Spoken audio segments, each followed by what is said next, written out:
Next up, we got Ricochet, which is a fun early 90s action flick. It's an underrated Denzel Washington movie, in my opinion. Came out in 1991. And at this point, Denzel is a superstar. The guy just won an Oscar, and now he's doing mainstream action flicks. Yeah, now he's leading an action movie. Yeah, this guy can do anything. And this is a classic early 90s thriller. Denzel plays a hotshot district attorney, Nick Stiles. That character name, Nick Stiles. Classic 90s action movie, whose life gets turned upside down when a man he arrested when he was a rookie cop enacts an intricate plan of revenge on him. It's a wild ride. John Lithgow plays the villain in this film. He's super creepy. He's more creepy than when he played the serial killer in Dexter. Oh, I totally agree. Yeah. He's very weird in this movie. It's very effective, too. This movie, there are some really out there scenes that are really messed up. It's kind of a mind fuck. But it's kind of fun if you kind of turn your brain off a little bit. Yeah, there's a ridiculous scene, too, the way he captures Lithgow in the beginning of the movie. Yeah. He strips down to his underwear and then shoots him with a gun behind his back. It's so absurd. He's shredded in that scene, though. Yeah. Oh, dude, if you want to see Denzel ripped, watch this movie. He's like 5% body fat. But then what happens is Lithgow, he plans this crazy scheme to get back at Denzel and frame him for a crime. And so Denzel has to end up finding Lithgow, even though I think most of the public thinks he's dead, right? Yeah. But there's a really wild scene where with Lithgow completely takes power over Denzel. I don't even think we could talk about it. Yeah, we won't mention it. But Nick Stiles is basically, he's on top of the world. He's beloved by his city, but loses everything because of Lithgow's crazy plan, who tarnishes his reputation. He separates him from his family and everything, but he doesn't not fight back. And so the film ends with him fighting back. We won't tell you what happens, but you got to check it out. It's a great 80s movie climax. It's so fun. It's a really good time if you've never seen it, I'm telling you. Mm-hmm. All right, let's move on to 1992 with Malcolm X, a career role, again another very relevant film today.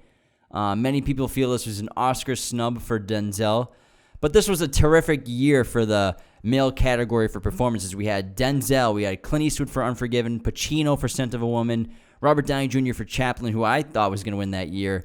So many terrific performances.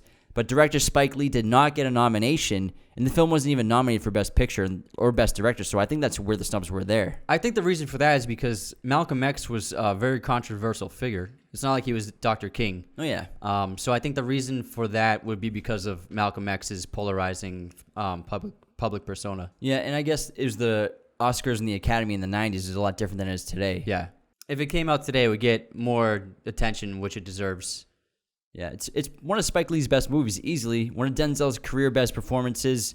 It's stylish, it's provocative. There's a dance scene in it. Yeah, there's some cool stuff going on. It's very, very hip for the time. I knew who Malcolm X was, but I didn't know anything about his story and his how he became Malcolm X. And it was really fascinating to see the background of this guy, where he started out as a criminal, like a petty criminal, went to jail, learned about Islam, became this prominent figure for Islam, and then a public figure for black rights. And it's amazing to see the transformation of this character from going from a small-time crook to one of the most controversial, polarizing, but affecting political figures in America. It's really fascinating. Yeah, it's an excellent transformation by Denzel Washington for the multiple parts of, like you said, Malcolm X's life, where he's going from small-time gangster to prison to major leader in political world. And Malcolm X was a very gifted orator, and Denzel captured his cadence, captured his speech perfectly, and it felt like it was Malcolm X on screen. Yeah, he looked just like him, everything. It was terrific performance. Definitely check it out if you haven't seen it, guys. And Denzel actually turned down the opportunity to play Dr. Martin Luther King Jr. Several times because he felt that since he already played Malcolm X, it wouldn't be right to also play Dr. King. No, I agree with that. Yeah. You got to leave it up to somebody else to take that torch. You can't play both of them. Yeah. Denzel was so passionate about this movie that he actually made the movie without a salary. Oh, wow. Yeah, Warner Brothers produced this film, but they were kind of skimpy on the budget because Spike's last few movies didn't make that much money. So they kept the budget pretty small. So Spike took less money, then Denzel took no money in order to make it. Excellent movie. Check it out, guys. Yeah. Next up, we got Much Ado About Nothing in 1993, which, it's not my kind of movie. It's a Shakespearean parody kind of film. But it's important for an actor like Denzel to be in a movie like this. Yeah, well, Denzel is a theatrically trained classical artist in the craft of acting, so he loves theater, and he loves playwrights, and obviously Shakespeare is the ultimate playwright. And so I think the opportunity to act in a Shakespeare play in a traditionally white role was really enticing for him. So Denzel obviously broke new ground by playing this traditionally white role. Yeah, it's a fun movie. Check it out if you like musicals or stuff like that, or like those kinds of movies. One of Kenneth Branagh's 1600 Shakespeare adaptations. Yeah, his accent in this movie is pretty ridiculous. Yeah. People don't know, but Kenneth Branagh has directed a ton of movies. Most of them are all Shakespeare adaptations, and this is one of the early ones. But he often uses large format 65mm film. Not for this one, but for the other one. All right, let's move on to Pelican Brief in 1993. What do you got on that? I love this movie. This is a great investigative thriller, mystery, filled with paranoia, great drama. Julia Roberts in her prime. Yeah, so Denzel's paired with Julia Roberts, and they're so great together. And this is actually based off a John Grisham novel. So what happens is Julia Roberts is a journalist who uncovers a serious secret and enlists the help of a reporter named Gray Grantham that Denzel plays. And it's basically it has very similar tones and storylines to All the President's Men, where these two people are trying to uncover a dirty secret and of very powerful people, and those powerful people are trying to get them. And these two playing off each other in these scenes is worth the price of admission alone. Oh, I agree. It's a great movie. It's an awesome thriller. I've only seen it once, but I think I remember it being a fantastic time. Denzel actually changed the story a little bit because in the novel, Julia Roberts' character and Denzel's character actually become lovers throughout the story. And Denzel's character is actually white in the book, so he's written as a white character. And Denzel changed the story and changed it so that they don't have any kind of physical or intimate relationship. They just stay friends for the film. And then at the end of the film, long story short, they accomplish their goal and they both survive and they win. And they're going to separate and go their separate ways. But there's this moment where they embrace and you think that they're going to kiss. And it would feel right if they kissed. But Denzel chose not to kiss Julia Roberts. He felt that at his point in his career, if he kissed a white woman on screen, it would kind of alienate his audience at the moment, which was made up of mostly black women. So he felt that it wasn't right for them to see him kiss a white woman in a movie. So he changed it, and they ended up just hugging in the end, which I think I absolutely understand where he's coming from and agree with his decision. Yeah, it's important to have that kind of understanding of your audience because, again, when you're an actor or director or writer, you have to understand that you have a specific audience that you're catering to. It's like this in a lot of artistic entertainment industries. Yeah, especially it was still very hard for black actors to find work back then. So I'm sure that the black community understood that a lot of these roles these white actors are getting because Hollywood wasn't as loving towards the black actors as they were white actors. Exactly. So he totally understood, like, if I kiss this white woman in this film, it might not play over well with my fans. He's a really smart guy. Yeah. Really smart guy. He knows what he's doing. All right, he had another banger in 1993 with Philadelphia. Oof. This film is about a man with HIV who is fired from his law firm because his secret is exposed, and he hires a homophobic small-time lawyer played by Denzel Washington to advocate for a wrongful dismissal lawsuit. And this is an incredibly powerful performance from Denzel, but also Tom Hanks is terrific in this film. He goes through multiple transformations in this movie. He's got several looks. He looks, he's healthy and normal in the beginning of the film. He's going through his deterioration of his body, and then ends up towards the end of the movie when he starts to heal, and he has lighter hair because of what he went through and everything. His body became so emaciated. So he has several transformations in this role, and you can tell that Tom Hanks definitely fed off Denzel's expertise as an actor and learned a lot from him on set, I'm sure. Well, there's this quote. Tom Hanks said that acting opposite Denzel in Philadelphia was like going to film school for 6 months. And he said he's never learned more from another actor than from Denzel, which I understand. Yeah, I'm sure. And this film is fantastic. It's his first collaboration with Jonathan Demme. And we've talked about Demme plenty of times talking about Silence of the Lambs. But this is an incredible film that had very important and resonant themes for the time it came out in. Because during the AIDS epidemic, most of the public didn't really understand what AIDS was and how it spread. Many people were afraid to even speak to gay people, afraid to touch them, afraid to be in the same room as them. Yeah, they were treated like lepers. Yeah, they were treated like lepers because people didn't understand how the disease was transmitted. And also there was a lot of hatred towards gay people just for who they are already. This movie brought to light the issues that the gay community needed the world to understand what the AIDS virus really was, how it spread, and how it was affecting them. Bruce Springsteen was hired to write a song for this film, and he wrote one of his best songs, The Streets of Philadelphia, which won the Oscar, and it also helped spread even more awareness about the AIDS disease. So a lot of good came from this movie. Absolutely. Definitely needed social exposure that it got. Sorry. So Denzel is so good in this movie. When he first, so him and Tom Hanks, when they first interact with each other in the first scene together, we can tell they've had a rivalry throughout the past. They've litigated against each other on cases in the past, but like they're friendly, but they're not friends. But they have a kind of like a banter. And then it's when Tom Hanks goes to him to hire him, and he informs him about how he has AIDS and that he's gay. Denzel doesn't even want to be in the same room as him. And I think he tries. I think he washes his hands after after Tom Hanks leaves, and so Denzel turns from. He's a good guy, but he's homophobic. He makes several comments against gay people in the first act of the film, but he slowly develops this amazing friendship with Tom Hanks, and by the end of the film, they're very close friends, and he's even there on his deathbed to say goodbye to him. And it's a very touching movie, and Denzel and Tom Hanks are unbelievable together. Every scene they have is fantastic. And unfortunately, Jonathan Demme died very young, but I think him and Denzel would have worked together a third time if he was still alive. Yeah, they made 2 great movies together, so it's unfortunate. Demme was a serious talent. Yeah. All right, let's move on to Crimson Tide in 1995, his first collaboration with director Tony Scott, brother of Ridley Scott. First of many collaborations and a long-term friendship between the actor and director until the director's unfortunate passing. This is easily Tony's best movie in his filmography and one of Denzel's greatest roles and performances.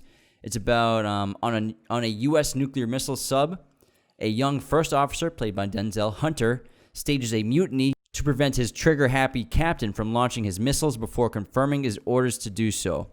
This movie, to me, it's like a boxing match between heavyweight fighters. You got 2 Hollywood heavyweights. You got Denzel and Gene Hackman, legends trading punch for punch, haymaker for haymaker, body shot for body shot. We don't know who's going to win, and both have the upper hand multiple times throughout the film.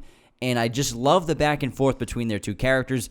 And it starts off congenial and just kind of like a competition in terms of intellect and sarcasm and humor, and also kind of like an alpha male bravado kind of thing going on. So they're in constant competition throughout the entire film, even when they're putting on smiling faces.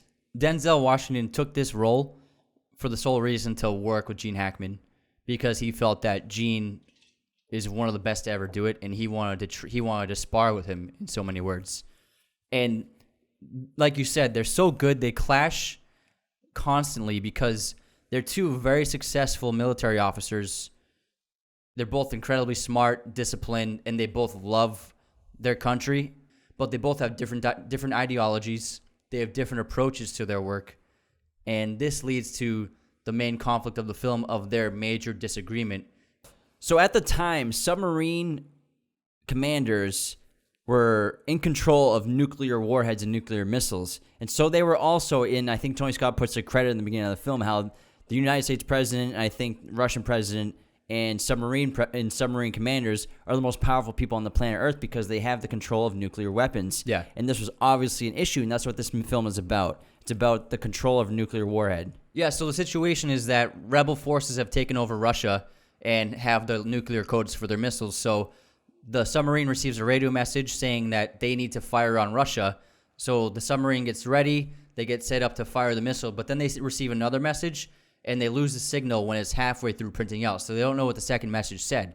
And so this is where the 2 conflicting ideologies come into place, because in order to fire a nuke, both Denzel and Gene Hackman need to agree on firing it. And so Gene Hackman believes that this note is irrelevant because we already got the message ordering us to fire, whereas Denzel thinks that there's a chance that this message could be saying to stop the firing and to stand down, and we need to figure out what the message says first before we act. And so this drives the conflict of the movie, and this power play, or these 2 characters they need to agree, but their ideologies and their beliefs prevent them from ever coming to terms with each other. I believe according to the book, what they explain in the film is the first officer has the power to overthrow the commander of the submarine, which is what happens in the film when Denzel overthrows Gene Hackman's power. Well, he's legally able to overthrow him because Gene Hackman abuses his power by trying to get Denzel locked up for disagreeing with him. So the thing with Gene Hackman is, this movie is about people, the desire for power. So Gene Hackman doesn't want to give up his power. And when Denzel fights against him, he abuses his power, which forces the officers to take Gene Hackman's power away. Yeah, Denzel's character, Hunter, recognizes that Ramsey has been corrupted by his power. The power of having the nuclear weapons means he basically has the power of a god in his hands. Yeah. And once the submarine is out of reach with that transmission, Ramsey refuses to go to proper elevation to retrieve that message, which he could. They try multiple times to go up and retrieve that message, and Hunter even tries to convince him to do it just so they can make sure what's happening. And Hunter's character in this film basically saves the entire world from nuclear holocaust war, which is pretty insane when you think about it, because the entire film takes place underwater in the middle of who knows what ocean in a submarine in this tiny atmosphere. You might as well be in space. So even though he ends up being correct and essentially saves the world, it's not like his superiors are happy with him, because what happened was, yes, the crisis was averted, but both he and Gene Hackman failed at their duties, and they showed the true nature that choices like this are too big for these two men to make. And after a situation like this, that led to the power of the nuclear warheads belonging only to the president, so that only one person can make this decision. Because if two people disagree on such a serious issue, there's no way they can ever agree on it. And you feel the gravity of what's going on when these people, they have their own loyal officers on their side. And basically what happens on the submarine, this tiny submarine ship, there's two forces kind of going back and forth with power, sneaking around the ship, trying to get power and gain power back, and saving each other from being locked up and everything. So it's pretty nuts. It's like a game of Relivio with your friends with guns. There's in a submarine. two mutinies. Yeah, there's multiple mutinies in the movie. It's highly entertaining. It's thrilling as hell because it's a race against the clock. What's really cool about this film is the last 60 minutes of this film actually play out in real time exactly for how it would happen. You always know, like, those time facts, like you did it with Kill Bill and the Orenishi fight. You're like, oh, well, the entire fight plays out in 4 minutes and 59 seconds when Orenishi says you won't last 5 minutes. And then the entire film of Crimson Tide, second half, is 60 minutes long in real time. It's pretty fantastic. It's a really accurate impression of me. It's a pretty spot-on impression. What do you guys think? And then another part of this movie that I love is Hans Zimmer's score. It's one of my favorites. It's so good in this movie. And there are parts of it, it makes you feel like you're no longer on Earth. It's kind of like this, like, almost space horror film with, like, these weird synth vibes. And then, obviously, you get the trumpet for the military and everything and the horns. But I think it's really smart the way he makes it sound like, at times, like, you're not even on Earth anymore. Because you might as well not be on Earth when you're in a submarine. You might as well be in space. And this movie is kind of like a play. It's in one location. It's all dialogue, not much action at all. Which I think is why it was so enticing for both these actors, because they just chew up the screen. And this movie also has a couple of great supporting actors. Viggo Mortensen and James Gandolfini are great in this movie. They have supporting roles, and every time I watch this movie, I'm like, oh yeah, James Gandolfini's in this. And then the kid from A Bronx Tale. Yeah, He's in it too. This is an awesome movie. If you guys have never seen it, I really, really suggest you watching it ASAP, because again, if you're not Training Day, this is my favorite Denzel movie. Yeah, Denzel obviously is amazing in this, and watching him go toe-to-toe with Gene Hackman is incredible. Let's move on to 1996. We have Courage Under Fire, yet another Denzel military film. I got to find out and count how many times I think he's been in six. 6 military films, not to mention all the times. He loves the military. And when he's in a cop or a lawyer, tons of uniforms in this guy's acting career. Again, working with Edward Zwick. This is about a U.S. Army officer despondent about a deadly mistake he made in his past. Investigates a female chopper commander's worthiness of the Medal of Honor. And this is during that, like, mini era we had in Hollywood where those military crime mysteries were like a big draw, and they were hot for audiences. Like, you had movies like this and A Few Good Men. Like, you can't handle the truth. You can't handle the truth. And it's a really good movie. And Matt Damon's in it. Meg Ryan's in it. Great cast. Yeah, so Matt Damon plays a heroin-addicted veteran in this film. And Denzel has a few scenes with him trying to understand what happened during the accident, which is why Meg Ryan's being offered the Medal of Honor. But what's crazy about this movie is Matt Damon lost 60 pounds for this role. And in the scenes, he's so skinny and so gaunt. He looks like he's like 50 years old. He looks like Benjamin Button. Yeah, he does. And he was only like 22. Yeah. And he was a kid. And it's ironic because he acted in this movie alongside Denzel, and yet after this, he couldn't find work for a few years. And then he didn't even make Good Will Hunting yet. Yeah, this was years before Good Will Hunting. Yeah. So he was still an unknown actor and still struggled after acting with one of the greatest actors ever. But it's a great film, and Denzel's awesome as always. Again, those military investigation movies were hot in the 90s. They were the westerns of the 90s. Yeah, basically. Yeah, it's a great movie, guys. Check it out for sure. Yeah. Next up, we got He Got Game in 1998. Jesus Shuttlesworth, what's up? Denzel Washington does some of his best work as a prison inmate trying to earn himself an early release by talking his estranged son into playing basketball at the governor of New York's alma mater. It's a heavy movie made by Spike Lee. Denzel's amazing in this movie as Jake Shuttlesworth, and Ray Allen busted out some pretty solid acting chops for this role as Jesus Shuttlesworth. And I think Spike Lee's decision to cast an actual NBA legend for this role, he wasn't obviously a legend yet, but I think it was very smart because it brought realism into the movie and have an actual real basketball player going through, I'm sure, what he went through in his real life playing out in the movie. And I'm sure Ray was able to use past experiences for certain elements of the character in terms of being used by family, friends, and powerful people. Yeah. Yeah, Ray Allen was actually very good in this movie, and it's a great film about the loss of innocence and coming to terms with the past, because what happened was Denzel was a very dominating father and drilled him religiously in basketball, constantly running him through practices and drills on his own. But what happened is this built a lot of confrontation between them two and a lot of conflict, and it led to an accident where Denzel accidentally killed Jesus' mom, his wife, and that's why he's in prison. And now that Jesus is a high schooler, he's the number one prospect, and every college wants him. And like you said, the governor offers Denzel to get out of prison for a reduced sentence if his son goes to the governor's alma mater. He plays it really well. He has a lot of resentment and a lot of hatred for Denzel, obviously, because of what he did. But also Denzel created Ray Allen's possibility, created Ray Allen's opportunity by working him and drilling him so hard throughout his youth. It gave him the skills that he needed to become the number one prospect in America. And so Ray Allen kind of feels in a way he kind of owes his father. He feels obligated to his father to help him out of his situation. Maybe he's done his time. It's time to let him get out and move on with his life. Like one final deed to end his relationship with his father for good and be done with it. And there's this great scene near the end of the film where they play one-on-one finally, because Denzel's been egging him on the whole film. And what happened was they actually, for real, played one-on-one, and Spike just rolled the cameras. And beforehand, Denzel, for the entire filming process, had been practicing his left-handed layups and playing basketball left-handed, even though he's right-handed, because he wanted to gain an advantage over Ray Allen.